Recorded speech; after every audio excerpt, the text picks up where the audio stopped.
that connection is not natural in any way or form. There is no connection between individual Jews and the state of Israel. But that connection is produced and manufactured.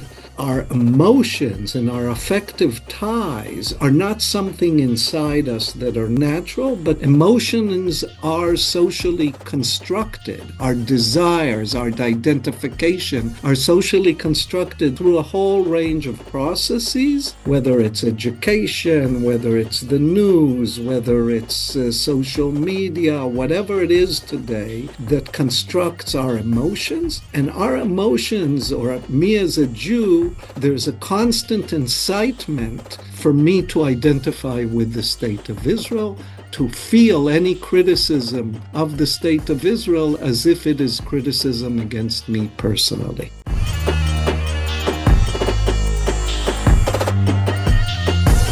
Salamat everyone.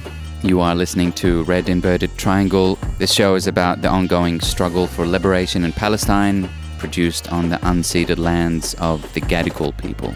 I'd like to acknowledge the traditional custodians of this land and pay my respects to their elders past, present and emerging. Like Palestine, Australia is a ground zero of a genocide that has been occurring for over 200 years and continues to this day. From the river to the sea, this always was and always will be Aboriginal land. My name is Ahmed. I am a Palestinian living on this stolen land, and I'll be your host. This podcast aims to provide the Palestinian story, Palestinian narrative. It's necessary because we live in a heavily indoctrinated society where, as Palestinians, being able to speak, to tell our stories, and narrate is the ultimate form of resistance. That's right, resistance, hence the name of our show, Red Inverted Triangle. Each week, we'll be bringing you different segments, such as news updates from Palestine, Palestinian music, interviews with Palestinian figures or non-Palestinian figures talking about Palestine, and everything else related to Palestine. Thanks for tuning in, and long live the resistance.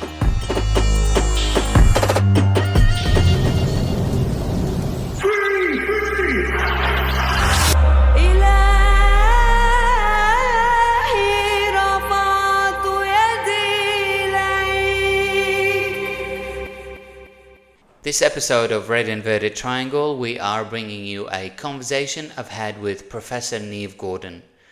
After teaching for several years at Ben Gurion University in Israel, Professor Neve Gordon joined the School of Law at Queen Mary University of London.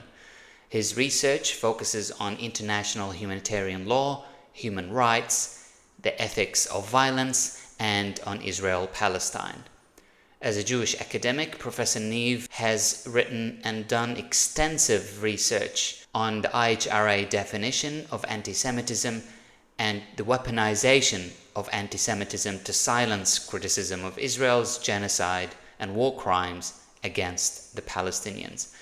Professor Neve is the author of Israel's Occupation in 2008 and co-authored The Human Right to Dominate in 2015 and Human Shields, A History of People in the Line of Fire in 2020.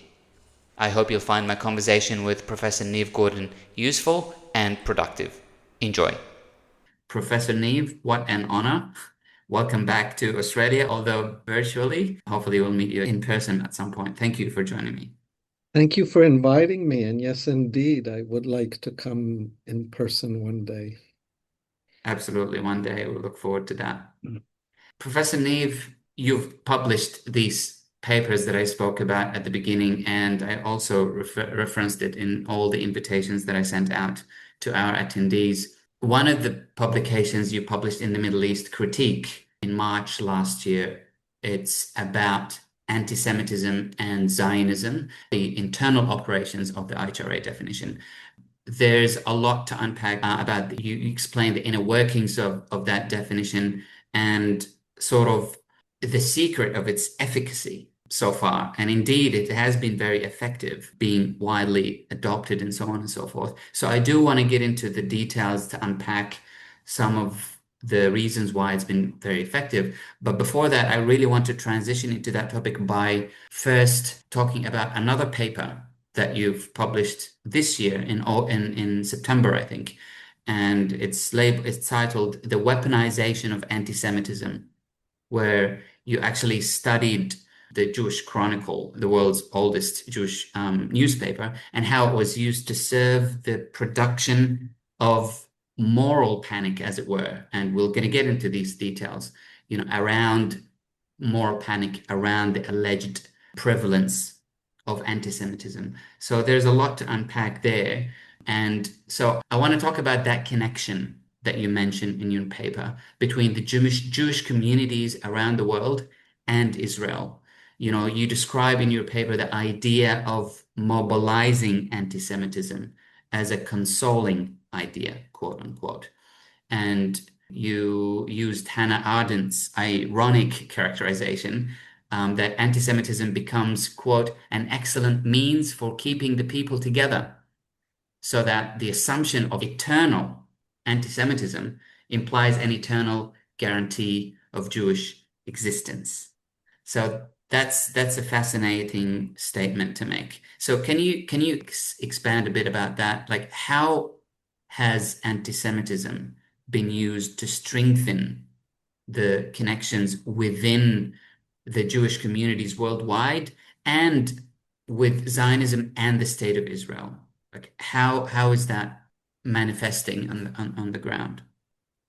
Yeah, so thank you for that question. I mean, I think we can sit here and talk maybe the whole hour about that question, but maybe I'll begin with a kind of short history of this definition because I think it explains a lot. Um, so anti-Semitism has existed for hundreds of years, and the definition of anti-Semitism is was hatred against Jews because of their Jews and the creation of conspiracy theories that Jews control the media in the world or all the finance in the world, and kind of stereotypical ideas of what the Jew looked like with the long nose and the greedy and so forth. And we see this emergence of a new anti-Semitism really around the early 1970s, mid 1970s, this kind of conflation between anti-Semitism and anti-Zionism or harsh criticism of Israel. And this emerges, I think, due to the UN resolution that Zionism is racism, and it is a reaction against that. The effort of the Palestinians and several allies to lay the claim that Zionism is a racist ideology emerges in the 1970s in international fora. And Abba Evan, who was at the time Israel's foreign ministry, begins writing against this and pens a New York Times op-ed where he basically says that anti-Semitism and anti-Zionism are the same. They're both discrimination against the Jews. And this relates to something that is even earlier and has to do with a struggle between two, I would say, political ideologies of how to struggle against anti-Semitism in the aftermath of World War II and the Holocaust, whereby one camp was the kind of camp that goes with the universal human rights and the Universal Declaration of Human Rights, and says that within the nation state does not protect all the rights of the different people within it, but we can create a universal declaration about the equal distribution of rights of people and about the fact that people as people should have rights, and therefore to kind of undo the racialized social hierarchies that exist. And the other solution was the Zionist solution, which was creating a Jewish state in Palestine.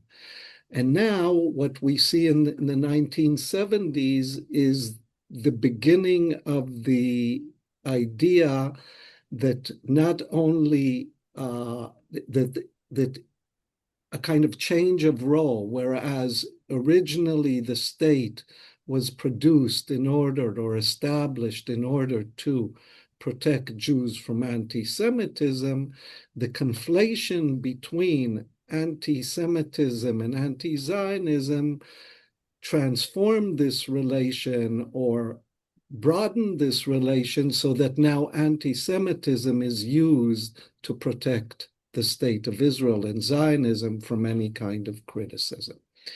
Now, for this to work, a lot needs to happen. People need to agree, or some people need to agree, that anti-Semitism has changed dramatically from hatred towards the Jew towards some kind of criticism of a state. What do the two, how do the two relate? And that brings us, I think, to your question about a certain kind of identification between the state and the individual Jew. And that is created through a kind of process that human rights professor and later Minister of Justice in Canada, Arwin Kotler, develops. And he claims in one article that the individual Jew is part of the collective Jew, and the collective Jew manifests itself in the state of Israel. So therefore, criticism of the state of Israel becomes criticism of the individual Jew. He creates this kind of model that connects the individual to the collective to the state.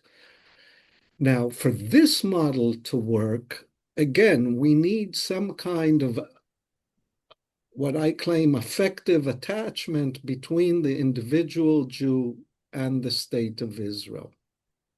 The individual Jew, no matter where that Jew lives, is incited to identify with the state of Israel.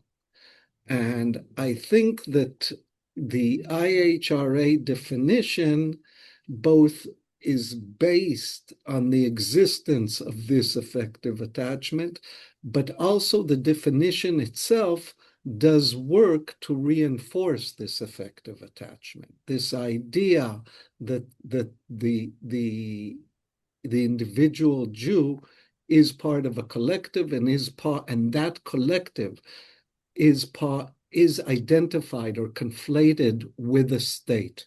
So there's a move that is in many ways common to different groups. The idea that the individual is part of a collective is a common move, like a woman is part of a collective of women, gays are part. Any kind of identity politics connects between an individual and a group. But here we have this extra move of this connection between a collective and a state. And that is not common. That I don't think there are other kinds of move like that. And then we need to protect the state, and any kind of criticism against the state is a criticism against me personally. And what we need to understand, I think, is that this is made up and not made up at the same time. That connection is not natural in any way or form. There is no connection between individual Jews and the state of Israel. But that connection is produced and manufactured, and our emotions and our affective ties are not something inside us that are natural, but emotions are socially constructed. Our desires, our identification are socially constructed through a whole range of processes, whether it's education, whether it's the news, whether it's social media, whatever it is today that constructs our emotions. And our emotions, or me as a Jew, there's a constant incitement for me to identify with the state of Israel.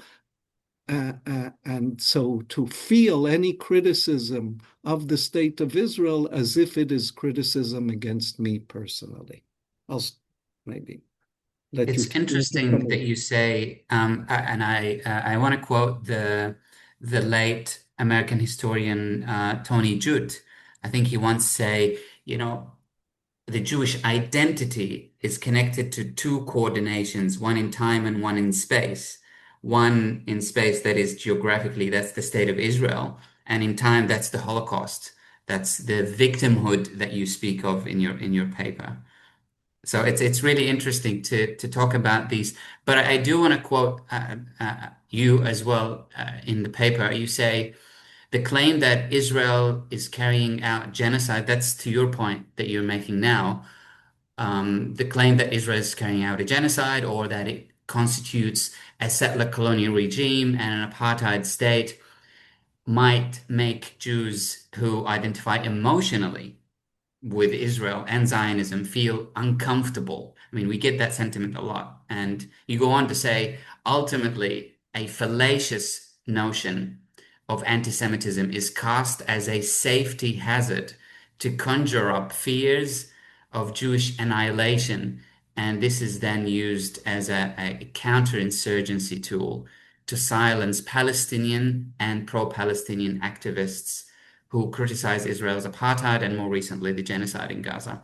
So can you expand on this a bit more? Because my question to you mainly is that emotion, like you mentioned that emotion is manufactured. I can understand that, but do we have the right, as a pro-Palestine community, do we have the right to criticize it or ridicule it? So, yes. So let me begin with the beginning. I'm a professor of human rights and international humanitarian law, and I teach courses on human rights. And there were, I don't know, 4 or 5 reports by the major international global human rights organizations and by the major Palestinians and Israeli organization claiming that Israel's an apartheid regime. The Israeli organization B'Tselem calls it a regime of Jewish supremacy. And so let's say I teach one of these reports in my class, and let's say I have a Jewish student in my class, and the Jewish student, due to this kind of identification that was created throughout their lives, between their identity and identity with Israel, will feel extremely uncomfortable and maybe even offended, not even, and probably offended by this report. Now, what is going on here is, and this feeling of discomfort is real. And to be frank, I have no problem with this feeling of discomfort. Indeed, I think people should be uncomfortable in the face of apartheid, certainly in the face of genocide. And I think a university setting is a setting that should actually make people uncomfortable, because comfort makes us numb intellectually and so forth. So I think that is a good move and something that we should try to do with our students and move them from their comfort zones. But what could happen and what has happened often, both in the UK and throughout Europe, and I am confident also in Australia, is that this sense of discomfort is then translated, as you mentioned, to a sense of unsafety.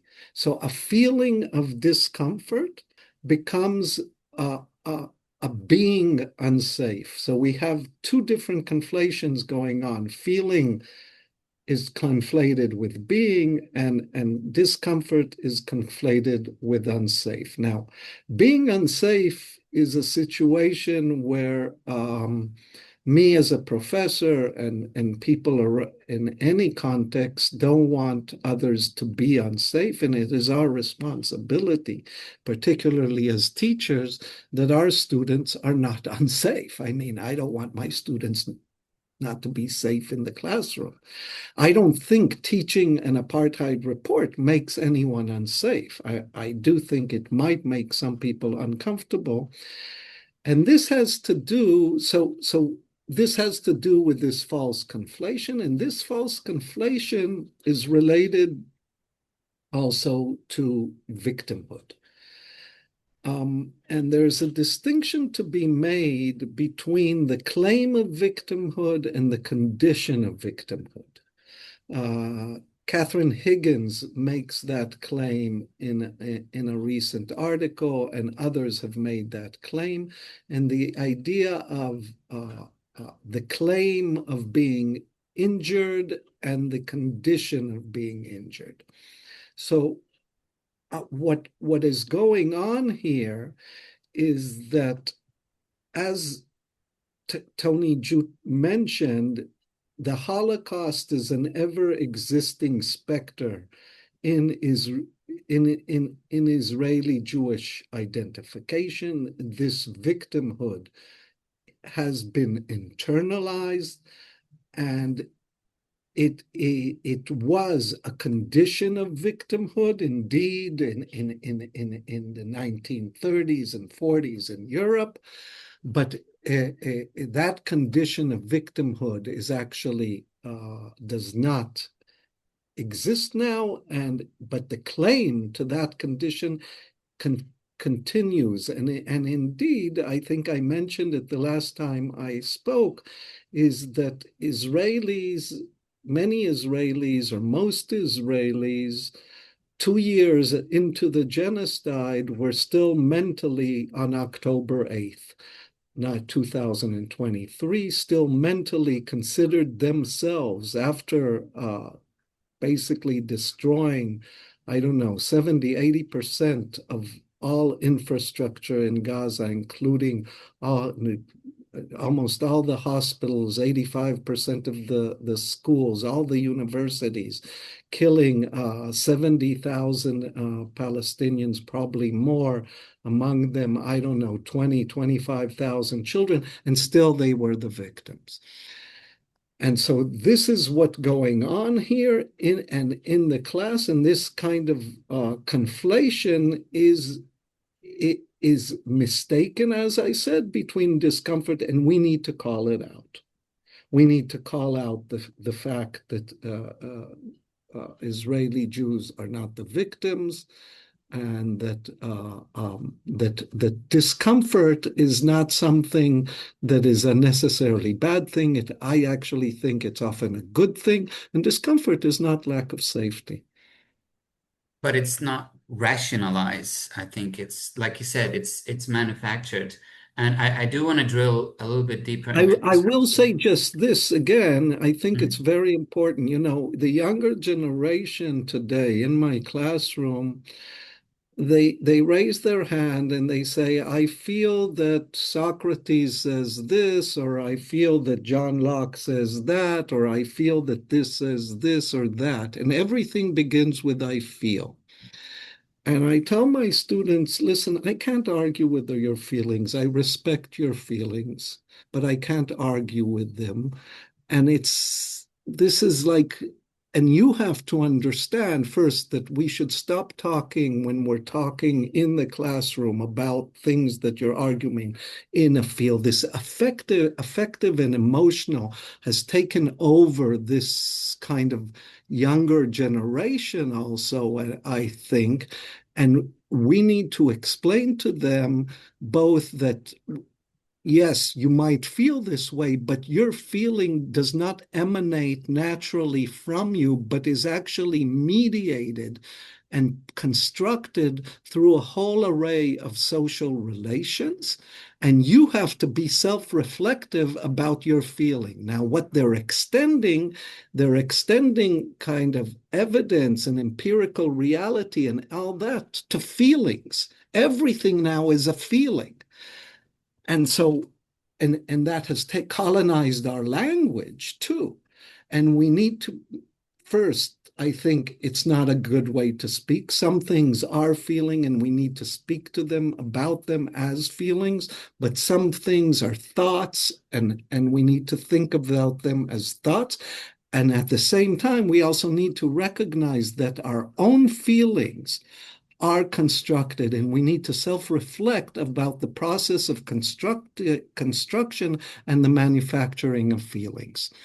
Now, this is not an easy process, and what the IHRA definition does is, so in the illustrative example, it will say anyone that says that Israel's a racist endeavor is an anti-Semite. Neve Gordon teaches the apartheid reports. The apartheid reports say that Israel's a racist endeavor. Therefore, Neve Gordon is an anti-Semite. Therefore, I feel unsafe to sit in the classroom with Neve Gordon. Okay? Now, that is the kind of things that go on with this definition, and how this definition triggers anti-Semitism where it does not exist. Absolutely. Triggers the thought that there is an anti-Semitism or a Yes. feeling. And I want to add to what you said, because this quote really grabs me as very, very important, because it speaks to the Jewish Zionist communities everywhere, like including in Australia. In your paper, you say, while Jewish students and newspapers readers, that was in the context of you studying how anti-Semitism was mentioned in the Jewish Chronicle. I want to get into that a bit. You say that Jewish students and newspaper readers might believe that their sense of being victims follows from their personal experience. They fail to recognize that the Jewish Chronicle plays an active role in the way they understand and interpret that experience. I mean, I'm talking about the Jewish Chronicle, but that can pretty much apply to any mainstream Jewish media outlets, including the Times of Israel and so on and so forth. You also, this is another really important quote. You also say that, Jewish individuals often fail to recognize how the operations of Israeli Hasbara and the mobilization of Jewish suffering and victimhood help to contour their own identity, desires, and interest. Do you want to expand a little bit on this quote? Let me say a bit about the Jewish Chronicle, if that's okay, and Yes. why I went to look at the Jewish Chronicle. I went to look at the Jewish Chronicle for two reasons. One reason is when I was the head of the Committee on Academic Freedom for the British Society of Middle Eastern Studies, we received a considerable amount of complaints from staff and students around the UK, and that they were targeted as being anti-Semitic. And a lot of this targeting emerged from what we found was that a lot of this targeting emerged from the Jewish Chronicle, where their social media accounts were mined often years back so if you're thinking of a student, it could be when they're high school, when they're still youth, to see what kind of tweets or what kind of likes they made. And then there was accusations that these people are anti-Semitic or support terrorism. And this led to investigations in universities, sometimes suspensions and disciplinary hearings. And there was this whole phenomena, and it often emerged from the Jewish Chronicle. And I wanted to look a bit into the Jewish Chronicle to see that. So that was one experience. And then I was teaching here in the not in the semester after October 7th erupted. I was teaching here a class on the laws of war, and one of my students was a Jewish student, and that did not agree with me politically, but we did get along very well. And one day he came to my office, and I asked him, listen, do you experience anti-Semitism?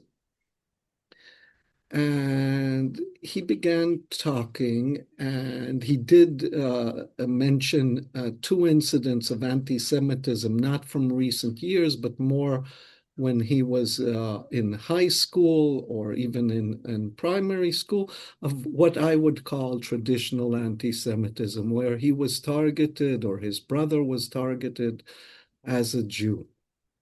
And then he said to me, listen, we sit every evening, every Shabbat evening, which is the Friday night dinner that Jews celebrate, and think, where are we going to migrate to because of the rise of anti-Semitism in the UK? Now, anti-Semitism does exist in the UK, but and my children have experienced it, but I mean, we're not anywhere in danger here. It's not anywhere different in and it's not and comparable to anti-Muslim or Islamophobia and other anti-racist accounts. I later looked and checked this.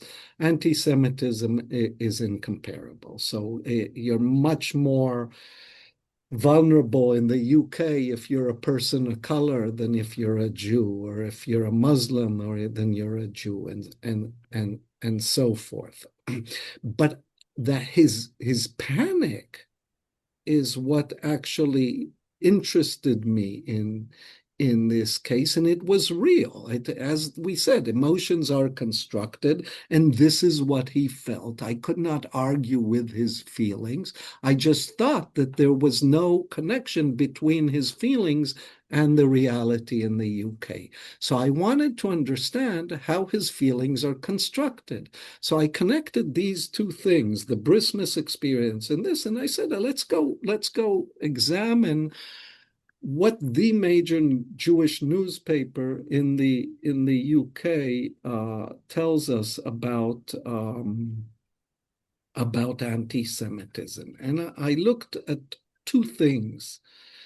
First, I looked at the term anti-Semitism over a period of 100 years, from 1925, I think, to 2024.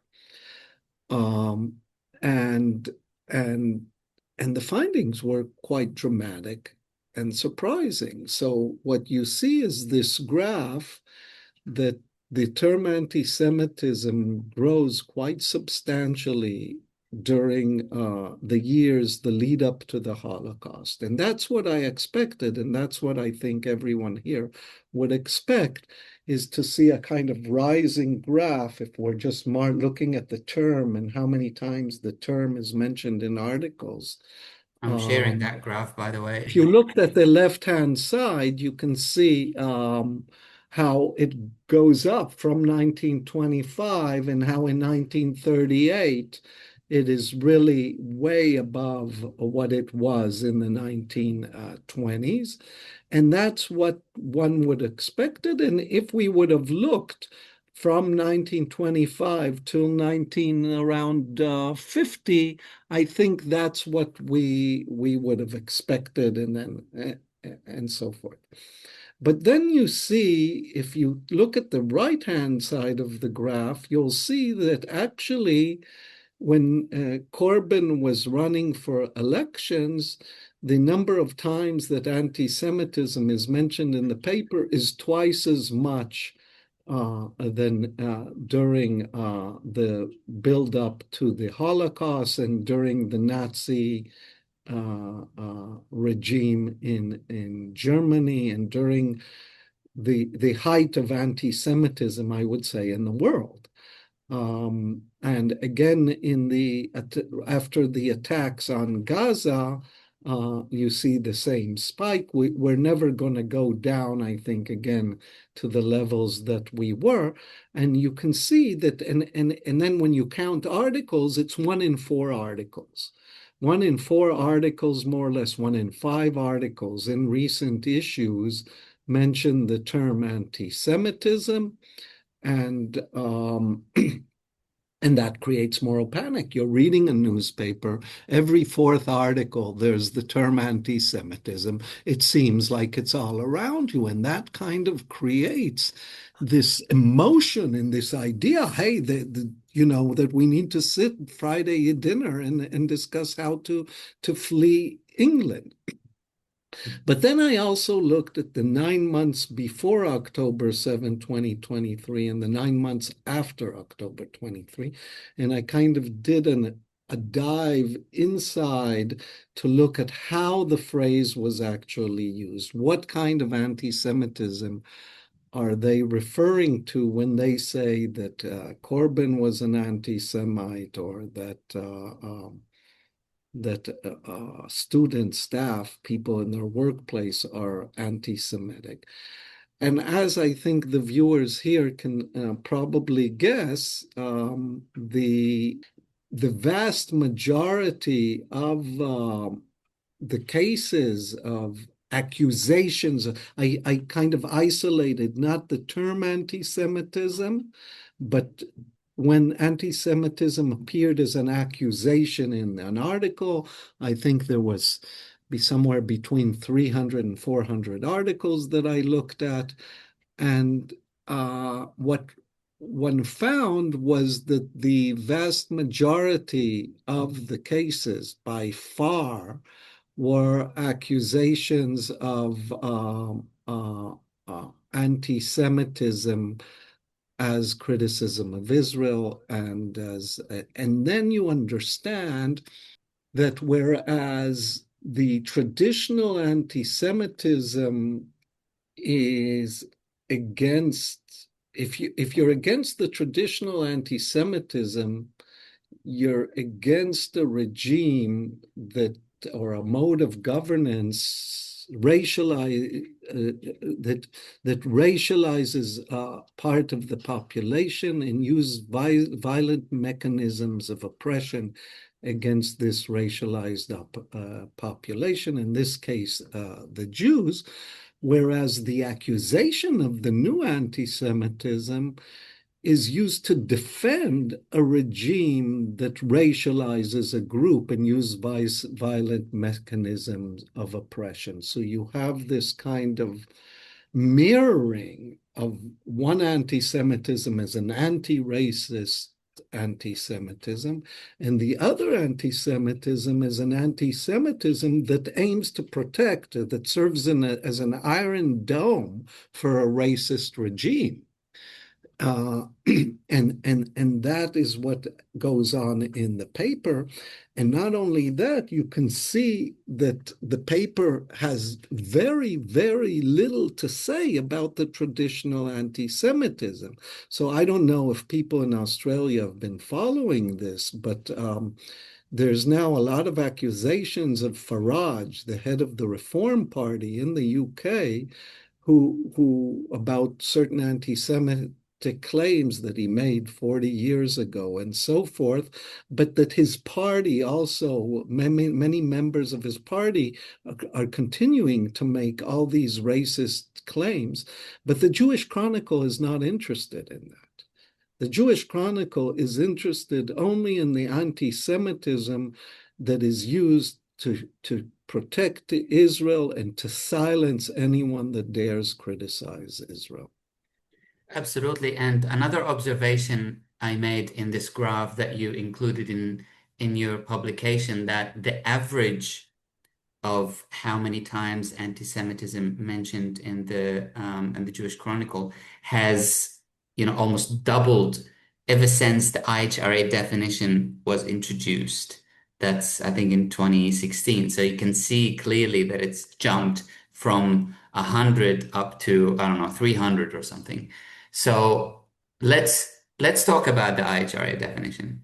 So if you could, in simple terms, just explain what is this working definition that is introduced by the International Holocaust Remembrance Alliance. So the definition is one sentence that is innocuous, and actually it may be that this may be, and it has no real meaning. The problem with the definition is that attached to it are 11 illustrative examples, that 6 or 7 with them touch directly on Israel in some way.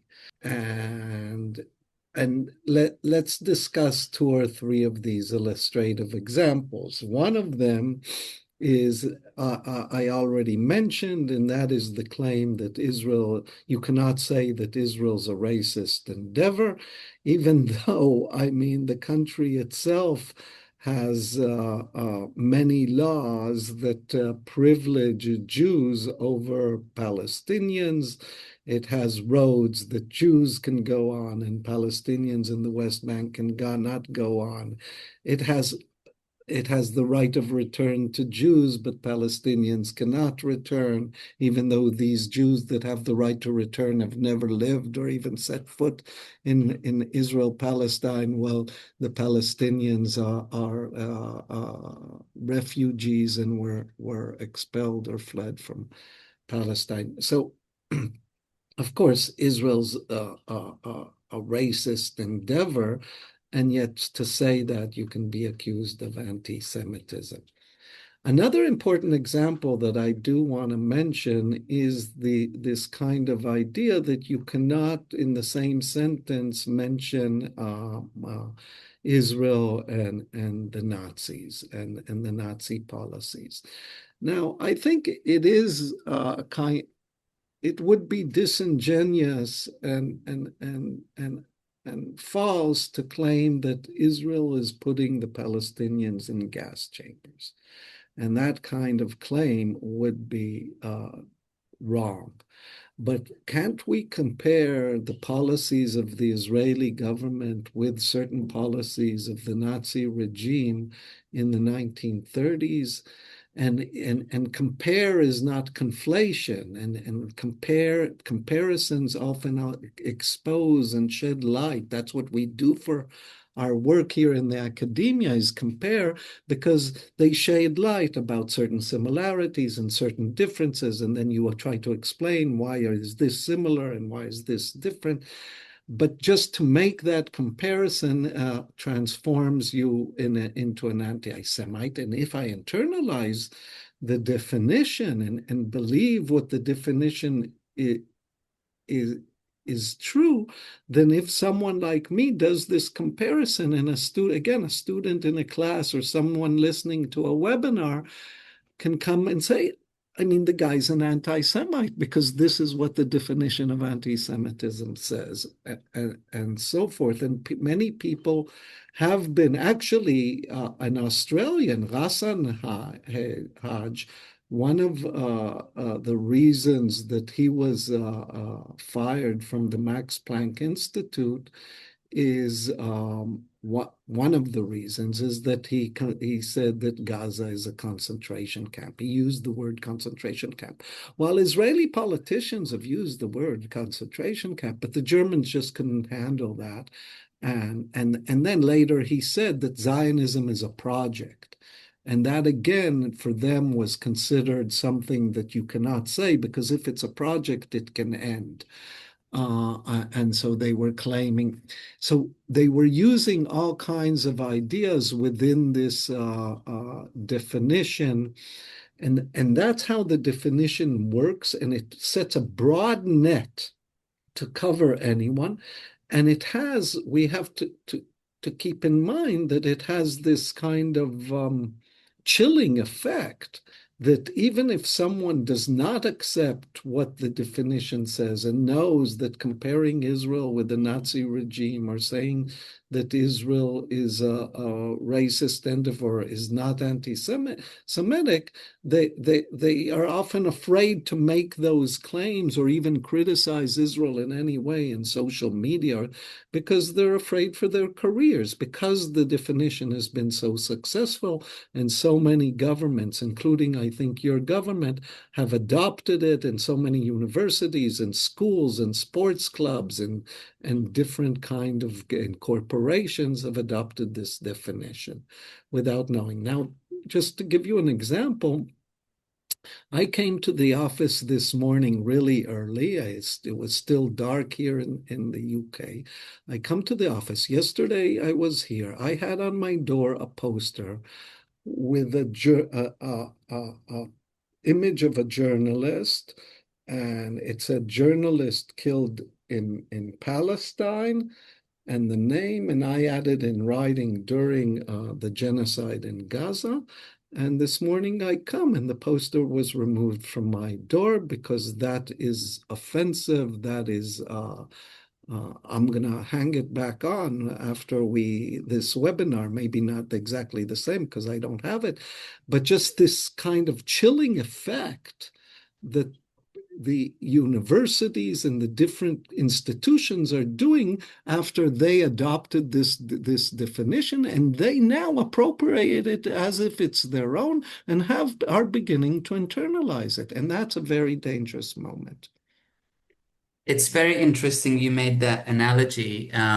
So we all know that Israel has this system of defense called the Iron Dome that defends Israel from, external rockets and so on and so forth. And you liken this smear of anti-Semitism as proverbial Iron Dome to shield, Israel and its war crimes from criticism or accountability in general. So I do want to get into the details of why has this definition been that effective. If you could briefly shine the light on that. I know it's the entire article. If you could explain why on earth has it been that effective and adopted worldwide? So I think one is what we have been discussing, and this is the kind of internal operation of the IHR definition and how it works on the emotional or affective side of people to kind of draw this identity between individual Jews and the state of Israel, even though that relationship is manufactured and produced, people tend to think of it as natural. People also tend to think, individual Jews also tend to think, given the rise of real anti-Semitism in their country, that Israel is their kind of insurance policy. I had an uncle who always said, listen, I'm not a Zionist. I don't really support Israel, but it's an insurance policy. If things go wrong in the United States, then I will move to Israel. So it's this kind of insurance policy for certain diaspora Jews without relation to the other people that live there, without relation to this kind of other historical existence in Palestine. There is that. And then there's two other things that I would like to mention about its success. One is the whole lobbying system and this kind of pro-Israel lobby that exists in the the US for sure, and in North America, Canada, but also in the UK and in large parts of Europe, that have kind of lobbied through the embassies, through different civil society organizations that work very forcefully through their different network to lobby different organizations, governments to adopt it, and have succeeded in getting the governments to adopt it. But then the question is, why do governments also not find fault with this definition? And I think that this definition also has something that is attractive to several governments around the world, and that is the idea of what I called an apartheid democracy. A democracy, the idea that Israel, supposedly the only democracy in the Middle East, and yet we all know that it's an apartheid regime. Hey, there's certain populations in our country also that we think of as superfluous. Think about all the policies and laws now against immigration and against refugees in the world and against and how Trump is talking about Somalis one day and Sudanese another day and and people from Afghanistan on another day. And this idea that you can have a democracy, and that democracy is at its very core exclusionary and does not allow and can expel people that are inhabitants of that country and have different laws for certain people in that country and other laws for other people in that country, or laws that treat different people differently, is something that I think certain governments, from Orban in Hungary to Trump in the United States, find very attractive. And this definition kind of gives that a shield, an iron dome too, to that conception of a democracy. And I say democracy in quotation marks. And so I think there's a certain kind of attraction towards Israel and towards its racist policies that different heads of state or different heads of parties across the North America and Europe and maybe Australia find attractive. So I want to talk to how can we effectively campaign against the adoption of this definition elsewhere. We have been seeing a huge push in the local council spaces, in educational institutions. Many universities have adopted it already. You know, some argue that we probably should offer some sort of an alternative to it now that we've been put in a corner, that we have to come up with a definition that is not conflating, anti-Semitism and anti-Zionism and criticism of Israel and so on and so forth. There's this suggestion of pushing for the Jerusalem Declaration of Anti-Semitism. I'm really keen to get your thoughts on that, and also if you generalize, like, how can we effectively campaign against its adoption? So I'm on the one hand a signatory of the Jerusalem Declaration of Anti-Semitism, but on the other hand, I think it's also very problematic. And so the Jerusalem Declaration is an important tool. So because if you get a university that adopts the IHRA and then adopts the Jerusalem Declaration simultaneously, they a bit cancel each other out, because the Jerusalem Declaration says very clearly that criticism of Israel is not a form of anti-Semitism. However, I think it's obvious to me on the one hand that each racism has its own specificities. And it's not only that anti-Black racism and anti-Jewish racism are different, but also that anti-Jewish racism in the United States and anti-Jewish racism in the UK are different. Okay? So each form of racism is different and has its own specificities. That we know. Uh, but at the same time, this idea to underscore and emphasize these specificities, I think, is problematic, because I think we're trying to create an anti-racist camp, okay? And we're trying to draw the connections between the racism against Aborigines in Australia, First Nations in Canada, and North America, and African Americans in North America, and Jews in North America, and Latinos, and so forth. Now, one way to divide and conquer is to kind of emphasize the specificities and the differences between these racism.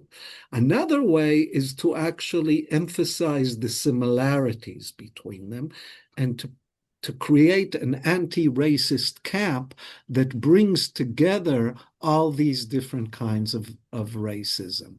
And so I I think we should argue, or our principled stance should be an anti-racist camp, full stop.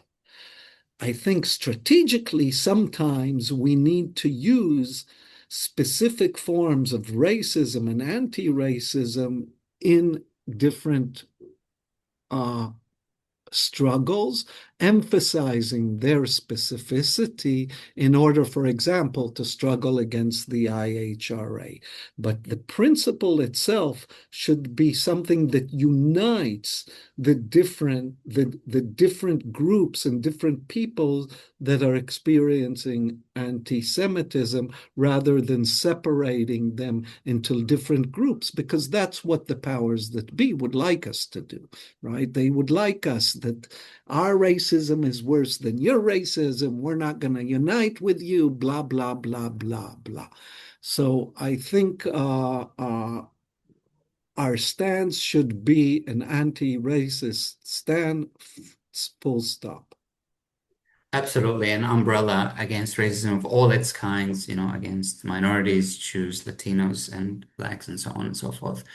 Um, it's been reinvigorating. Thank you so much. I want to go to the Q&A. The first question is from David, and he's saying, if we Jews hold on to our right of return, then are we in effect implicitly given our consent to the Zionist policies? I don't really understand what hold on to our right of return means. It's not something that, let's say I didn't have Israeli citizenship and I was, it's not something that I decide. So I can say I don't want to return, or so forth. But the right of return, according to Israeli law, exists. Now, is the right of return a problematic right? I think the right of return definitely plays in the construction of the regime as a regime of Jewish supremacy. Absolutely. In that sense, yes, but it's not something that as individuals we can decide whether that right exists or not. But I think that right exposes in a very pronounced way, particularly in light of the fact that the Palestinians do not have a right of return, and that the Palestinian right of return is cast as an existential threat to the Jews, then yes, the right of return is exactly at the center of this racialized governing apparatus, and it is something that we should say, as Jews, is extremely problematic. Yeah, I agree in that sense. That question triggered another question in my brain, and that is, I've been hearing that word over and over again. And you mentioned language matters, talking about the Jews in the diaspora. That concept of the diaspora, what does it refer to? Does it mean that, the homeland is Israel and we live in the diaspora? Does that also kind of confirm the fact that, this is our right to return to the homeland? Like, is it right to say Jews in the diaspora? I think it also depends on how you understand. I mean, there are people that say that the Jew as a figure of history is a wandering individual, and that is their um, existence as Jews and so forth. Um, I am not. I am for a state of all its citizens between the river and the sea, where all the people that live there have equal rights, have citizenship, and and I would like to call a place like that. I would have liked to call a place like that home. That place does not exist. That place is a promise. It's something we should aspire for. And in that sense, if that home existed, then I would be in the diaspora, yes. So I don't think we need to, and there is a facticity here. Whether we like the facticity or don't like the facticity, Israel does exist, and Israel can, and Israel is a place that I was born. I was raised, my parents were born there. And so for me, it is a sense and a feeling as constructed, as we said before, of being diasporic. And you're saying to me, Neve, why don't you question that kind of feeling of being in diaspora? I think then the question is, what does diaspora mean? From, as I said, all my life or most of my life, I lived in Israel, and that feeling of being having moved from that place is a feeling of removal from a home. So I think it's a complicated question. I do think that we can think of a homeland for Jews and Palestinians. I think, and that has been my position for many years now. Absolutely. Practically, I mean, we need to be kind of practical in our planning and thinking as well. There's some realities on the ground that we cannot really avoid. I do want to go to Judith's question. Judith is originally from the UK. She left in 1997. She is wondering if the Corbyn anti-Semitism scam could work again now that public opinion towards Israel has shifted so dramatically. Judith saying, I see they are trying it against Zach Polanski. Will it work, bearing in mind that, the perception of the state of Israel and the understanding of what Zionism is and what anti-Semitism is different now?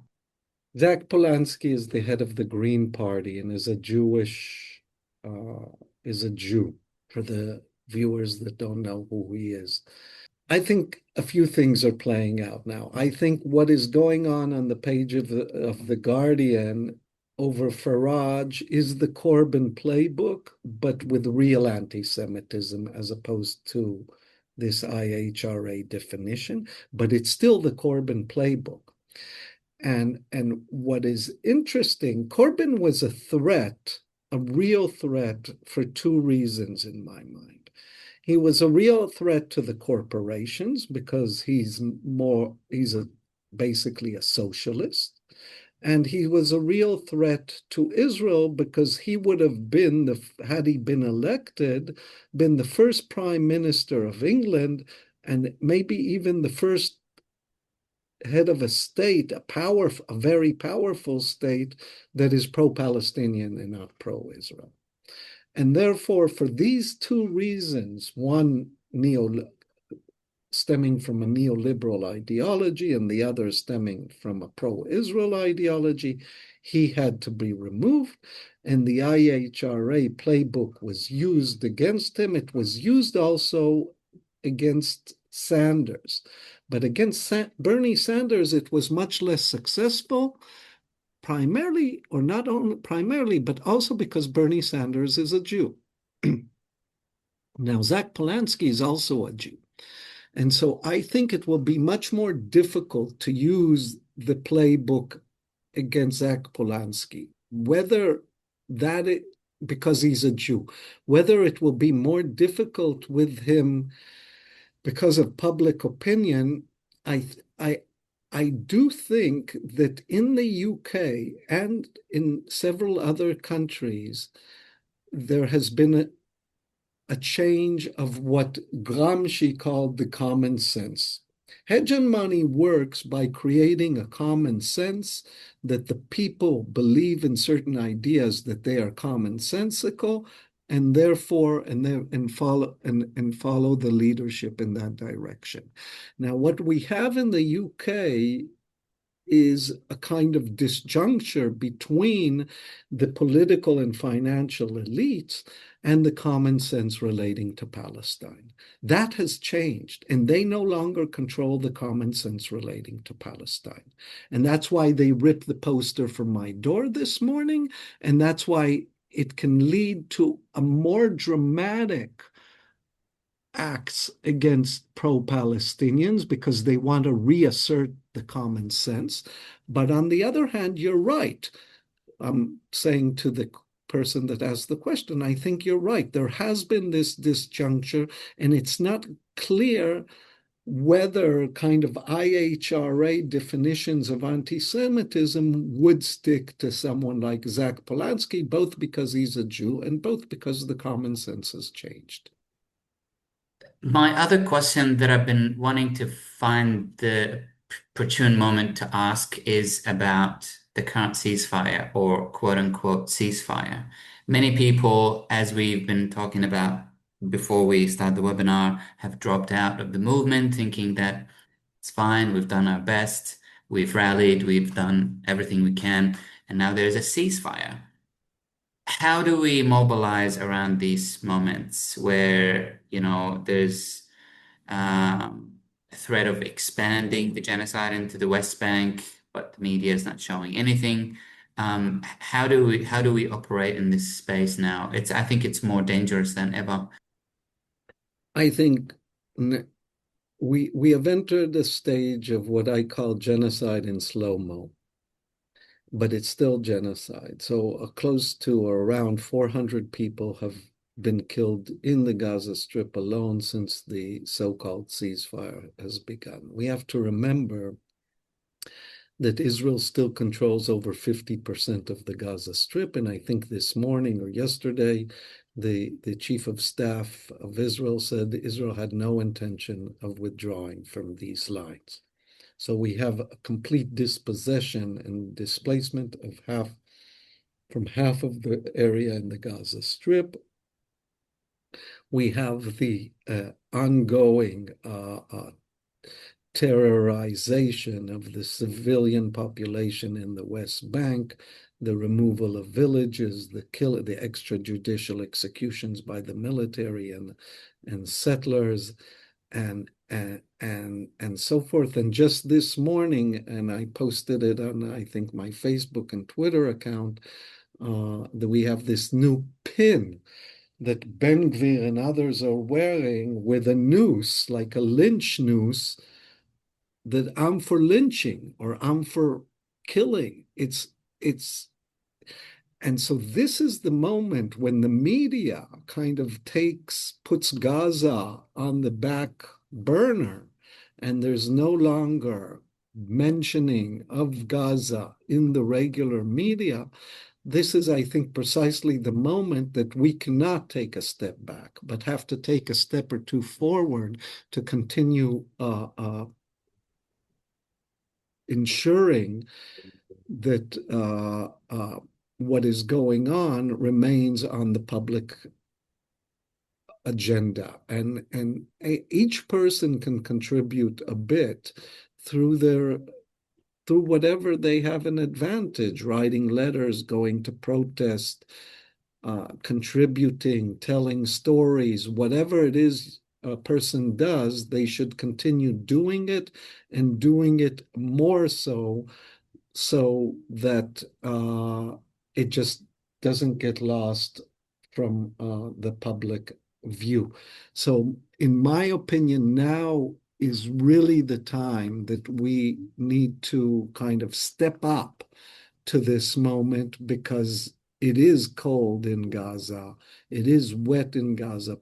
Aid is still not coming in. Tents are not allowed because they have metal poles, and the metal poles can be used to attack Israel and so forth. And these are the kinds of things we constantly need to raise and bring up. There's enough knowledge coming out or information coming out of both the West Bank and Gaza Strip in different social media platforms and by different organizations. We need to connect to these platforms, and then we need to disseminate them to other areas around us. So I think it is a critical moment now, and we cannot stop. Absolutely. I mean, just in this vein, before we finish, my last question is: you mentioned Ben Gvir and Smotrich and their constituencies of the settler movement in the West Bank. I mean, we're talking about Zionism, but that's a different form of Zionism.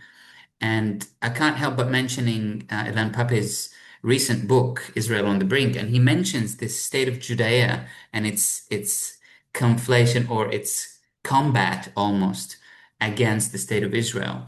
And he predicts that eventually this movement seeks to dominate the Israeli society, which is actually bad news, not just for the Palestinians, but for the Israelis, for liberal Zionism, if you will. So what is the end goal of Ben-Gvir, Smotrich, and his constituency here? So first, I'm not sure there's a major difference between Netanyahu, Ben-Gvir, and Smotrich. And I think they all believe, or Netanyahu, I think Netanyahu is more dangerous than them. And he believes that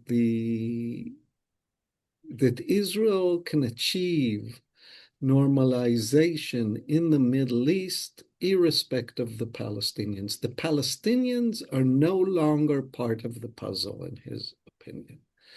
And um, and that entails two possibilities. And Smotrich wrote about it. I think 6, 7 years ago. He has it's called in Hebrew Tochnit HaAchra'a, and in English probably I don't know how it would be translated. The project how to determine the relations. And the whole idea there is the Palestinians have, he says there are three options. I'm going to discuss two options. They have two options, basically. One option is to accept second or third class status, live in very confined autonomous areas where they can take care of their own garbage and they can clean the streets and the sewage systems and maybe be responsible for part of the education, but will go over the school textbooks, etc., etc. Either they accept that kind of existence, this kind of Bantustan existence, or they need to be removed. Okay, and the removal can take place either through transfer, expulsion, or through killing. Okay, that's his program. And I think ultimately Netanyahu agrees with this program and thinks that he can create relations with the Gulf states and normalize and sales and so forth, a lot of which already exist behind the scenes, by the way, without dealing with the Palestinian issue. So if historically the Palestinian issue and Palestinian statehood was considered something that you have to deal with in order to resolve Israel's place in the Middle East, Netanyahu says, no, that is over. We have dealt with the Palestinians. It is no longer an important issue. in any negotiations, we'll deal with them. They will either be in Bantustans or they will be moved from, and this one way out Rafah crossing is of course an indication of this. We're gonna confine the Gaza Strip to 50% of the land. We're gonna open a gate, and the gate has one direction, and that is where things, I think, are moving in that respect. And what we need to understand is that the liberal Zionists who hate Smotrich and hate Ben-Gvir and hate Netanyahu and so forth, they do not have a problem with what I just said. Their problem is different. Their problem, the majority of them, not all of them, but the majority of them, their problem is with the judicial overhaul and the fact that certain policies and certain forms of discrimination that were carried out against Palestinians can now be maybe carried out against Jews, and that the kind of corruption that Netanyahu has not introduced, but has brought to new levels in the Israeli political arena can thrive and so forth, and the democratic institutions, the media. Netanyahu has taken over or the security apparatuses. He has nominated a chief of staff, head of Shabak, and head of Mossad. He has weakened the media. He is hollowing out the judicial system and so forth. And they are afraid of that. But they're afraid of that because of its ramifications to the Israeli Jews in Israel, primarily. To that point, Professor Neve, I want to get your final thoughts. You mentioned the Israeli society and how apathetic it is to the dilemma of the Palestinians and the genocide. I mean, it's been described as a democratic genocide, really. There's a huge consensus in the Israeli society. And one can lose hope easily in the Israeli society to make a change for the sake of Palestinians. And our only hope is to make an inways into Jewish communities in Zionist, still Zionized brains in the Jewish communities worldwide. I'm pretty sure that a large sector of the Jewish community that have been Zionized over those decades are questioning their indoctrination right now. What's your advice for us, as in how do we preach this concept of the intentional conflation between anti-Semitism and anti-Zionism, and how do we explain that? Do you think there's hope that we can penetrate, for the lack of a better word, into these communities to make a change from within the Jewish communities? So what we do see is we see a generational gap, right? So where the younger generation, particularly in North America and maybe in Europe, of Jews, are much more critical of the state of Israel. And I think that has to do with several things. One is that this kind of mobilization that we've seen since October 23 didn't come from nothing. I think it was King Lear that said, "Nothing from nothing comes." It came from something, and it came from decades of work. Came from decades of work of Palestinian activists and pro-Palestinian activists that wrote books and wrote articles and retold the story of what happened in Palestine. And there was a kind of education that had been taking place for a couple of decades. And I think that fell into place after October 7th, where people already knew, hey, this did not begin in October 7th, okay, as Israel tried to tell everyone. And as the Biden administration, and as Merz, and as whoever was in power in the UK at the time told everyone. And so that education thing happened. And there was this kind of globalized Palestine, as in Palestine was a kind of reflection of other forms of domination in local communities in different countries that Jews could also relate to, and that overcame this kind of progressive accept on Palestine, which certain Jews had. And these kind of connections between George Floyd and Gaza, between Black Lives Matter and Palestinian Lives Matter, between different kinds of groups were very important. And also the kind of claim, and you have in Australia the two editors of this book, Ronit Lenton and Lana Tartu, this kind of claim that we need to look at this in racist terms. And the moment you look, and Palestinians had been saying that, I mean, Fayyad Sayag said it in 1965, but the moment you begin looking at in racist terms, you can make the connection with other forms of racism, and the younger generation can do that. And I think we just need to continue with that because, you know, the younger generation is the important generation, right? So I just think that educative practices, there is no silver bullet that things are going to change from today to tomorrow. It's a marathon. It's hard work. It's a lot of educative work, and we just need to continue with that and plugging in to these different kind of alliances and emphasizing the importance of solidarity, because solidarity is at the heart of all these struggles.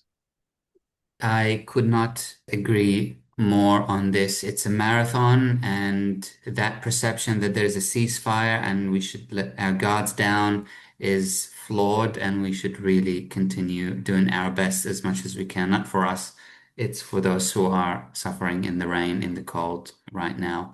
And I really want to encourage everyone as well to look into that book that you just referenced, Race and the Question of Palestine, Ronit Lenton and Lana Tatur. Professor Neve Gordon, what an absolute pleasure and honor. Thank you so much for joining me and for providing us with this amazing insight. Thank you so much. Thank you again very, very much, and have a great break and end of the year. Thank you. Bye-bye.